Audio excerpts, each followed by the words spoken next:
I've heard you talk about separating the idea of having money from the idea of working or having a job, and that sparked just wonderful thoughts and feelings of why conform to the idea of a 9 to 5 or this other things. I've been saying take money out of the equation. If you take money out of the equation, for most of you, the majority of your lack consciousness will go with it. And you could do it pretty easily after a conversation like the one that we've had here today, because you are getting the sense of what vibrational currency is. And you're getting the sense of the power of that receiving mode and what it will yield to you. You know, you have to let your reasoning mind show you that there must be more to the attraction of financial remuneration than you've been thinking, because there are a lot of people working really, really hard and not becoming prosperous. And there are a lot of people who don't work that hard who are magnificently prosperous. And the world's response to that often is, well, let's just take the finite pot or pie and just split it up more equitably among the masses. And then we say it wouldn't be long before the pie would be right back where it is, because it's a vibrational attraction thing, you see. So our best way of stepping into this conversation is to use the reasoning analogy that you say you would like maybe an extra $500,000 right away, because there are some things that you would apply it to. And you also are reasonable enough to start again. Is reasonable based upon how it has been, or is reasonable based upon your understanding of the laws of the universe? So many people have an expectation that that $500,000 is not going to come to them today. So today isn't the day again, and then today isn't the day again, and then today isn't the day again.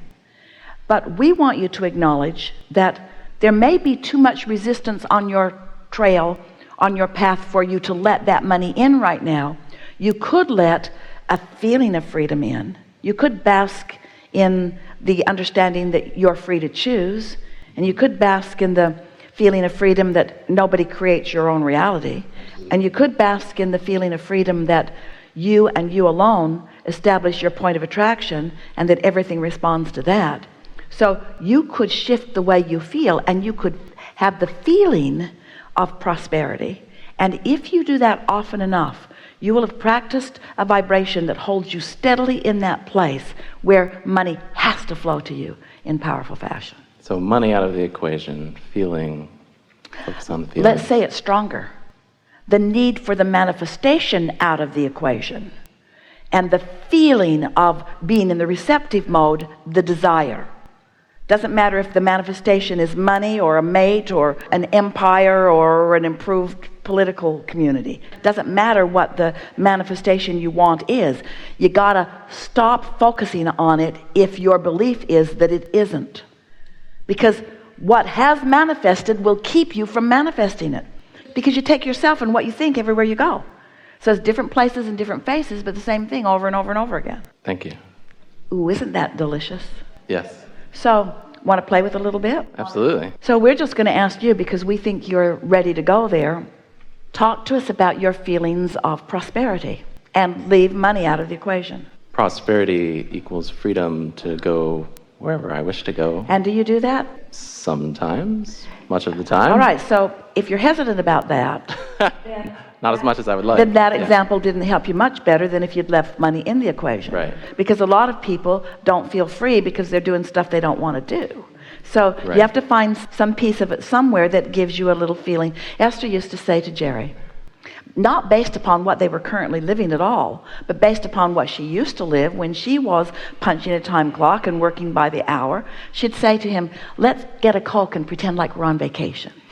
She just loved that feeling of in the middle of the day playing hooky from whatever it was they were doing and just sort of rebelliously doing nothing that they were supposed to be doing. Well, that can be helpful to you to realize how often you can do that. Hey, I'm at work and I can play on my phone. So you're choosing, yeah. This world has given me so much freedom to think. Understanding law of attraction, I'm way ahead. I'm light years ahead. I've left shortage consciousness almost completely behind. You see, there are only three, we shouldn't say only, but there are basically three arenas of shortage consciousness that many of you are participating with. Shortage consciousness around money, not enoughness. Shortage consciousness around time, I got too much to do and not enough time to do it in. And shortage consciousness about space, I got too much stuff for my space, or I don't have enough stuff for my space. And so when you focus on any of those things that cause you to feel lackful, you impede, you put a filter on, you block the flow of the abundance that's in the vortex that you're calling to you. Your inner being is just flowing. Here's how it works, because there's no assertion. Oh, you're going to like this so much. We've not had this conversation before. So you were source energy before you came into this physical body and still are. A part of you became this physical personality, but the larger part of you is still this source energy. So there is a circle that is you that includes the non-physical and the physical. So you are one, the non-physical and the physical. So the physical you decides that you would like some things and you throw it into your vortex, and the non-physical you finds a vibrational alignment with it and becomes it immediately. So when your inner being is attracting the things that you desire, it feels like your inner being is giving them to you, but what your inner being is really doing is attracting them to the bigger part of you through you. Did you get that? Your inner being is not asserting the well-being that you're asking to you. Your inner being is drawing what you're asking for to the larger part of you, which is your inner being. And so what you want is being drawn to you by your inner being, who's drawing it through you. So the way that plays out is everything that you want, your inner being is focused upon it and flowing ideas and information and possible paths. And when you accept that, then you never again will feel shortage consciousness of anything, because your inner being and all this resourceful stuff that you want to call, we call it non-physical, sometimes you want to call it God. In other words, the blessings are raining down all around you. And once you begin to understand this, then you put yourself in that place, you release some of the filters, and you let yourself be the receiver of more of it more often. And then you just feel freer and more empowered and more blessed and more worthy and more happy and more sure-footed and more eager, and nothing gets you down because you know it always is working out for you. And now you're just enjoying the journey the way you intended to, and now you're the deliberate creator that you wanted to be, and you're enjoying the contrast because it helps you clarify, and you love the feeling of molding yourself into vibrational alignment with it, and new ideas keep hatching, and you just keep feeling better and better. And the older you get, the younger you are, the better you feel, the more vital and vitality that you have, and you just defy all the odds of the way most people who have lived this long are living, because you're just high on life and eager about more. You are the physical embodiment of source energy. Whew. I am. Yeah, no shortage consciousness there. Gone. Yeah. So what do you do when you have beliefs that work against you? Esther likes that song. She only knows one line from it. I should have just gone to bed. Instead of talking all night long and running her off, I should have just stopped talking. And so that's a really good thing. Stop taking score of what is, unless it feels really good. You could have 5 active subjects in your life, like finances, things that are meaningful to you that you are doing, interests, relationships, things to do with your physical body. You could have several subjects active, and 4 of the 5 could be working not the way you want right now. And 1 could be working the way you want. And if you would give most of your attention to the one that's working, the other 4 would fall right into line. Because you'd use that 1 to be the reason for your broadcast. And the reason for your broadcast, no matter what the subject, you see, this is important. You don't have to be broadcasting on a specific subject to attract good things on that specific subject. You just can't be broadcasting against something. Did you know that? You didn't know that, did you? That's why you think you've got to be really determined. You think you got to wrestle it to the ground. You think that you've got to really work hard on it. You just have to get happy about something. Now here's why. Step 1 is contrast has caused you to become decisive, vibrationally decisive. That's a good word. You have become vibrationally decisive. You don't even know all the things that you've decided, because it's been coming so incrementally, moment by moment, step by step, all through the days of this life and even before. And you've been broadcasting into your vibrational reality, your vortex of creation, incrementally on all levels of your being for longer than we even have time to talk about. And so there it is. You've asked, and source lined up with it, and law of attraction is attracting to it, and the cooperative components have been gathered, and so it's a done deal vibrationally. So then you say, and wisely so, Abraham, so just tell me this one thing. How do I get this amassed fortune out of the vortex and into the bank? How do I make it a reality for me where I can spend it? How do I turn it into the kind of currency that other people recognize? We know you dead guys are all hot on this vibrational currency, but I'd like some cash. How do I turn it into something that I can spend? Well, you do that by not contradicting it, by focusing upon the fact that you can't see it yet and you can't spend it yet. That's what faith is. It's a feeling about something even though you can't see it yet. It hasn't translated, it hasn't become vibrationally viable enough that you can translate it through your physical senses.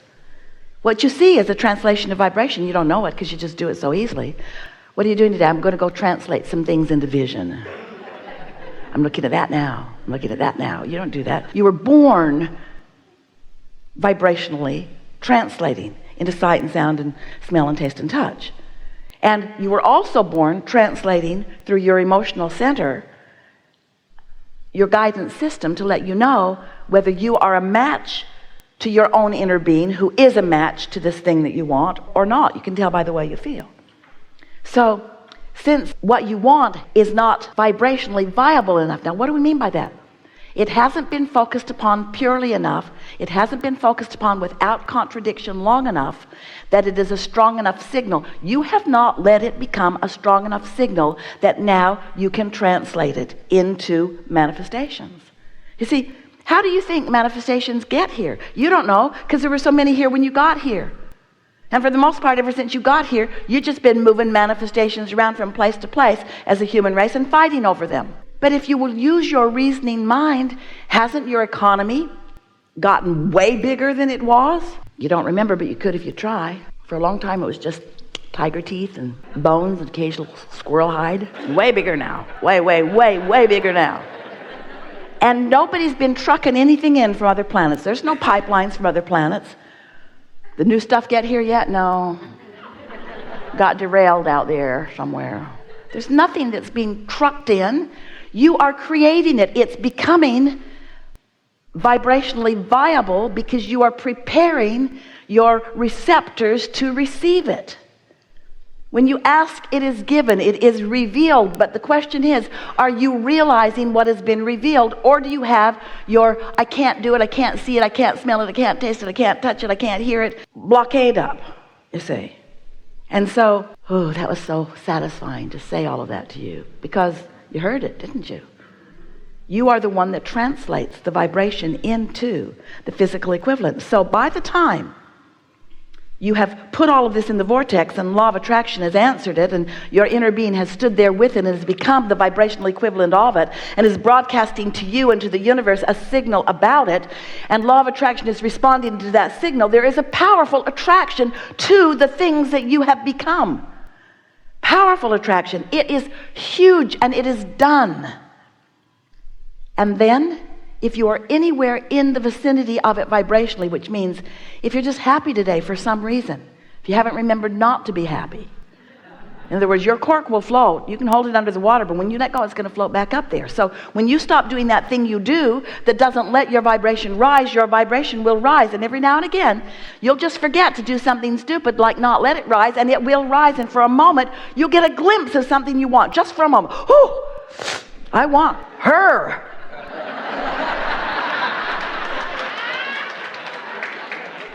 I want this. I want this.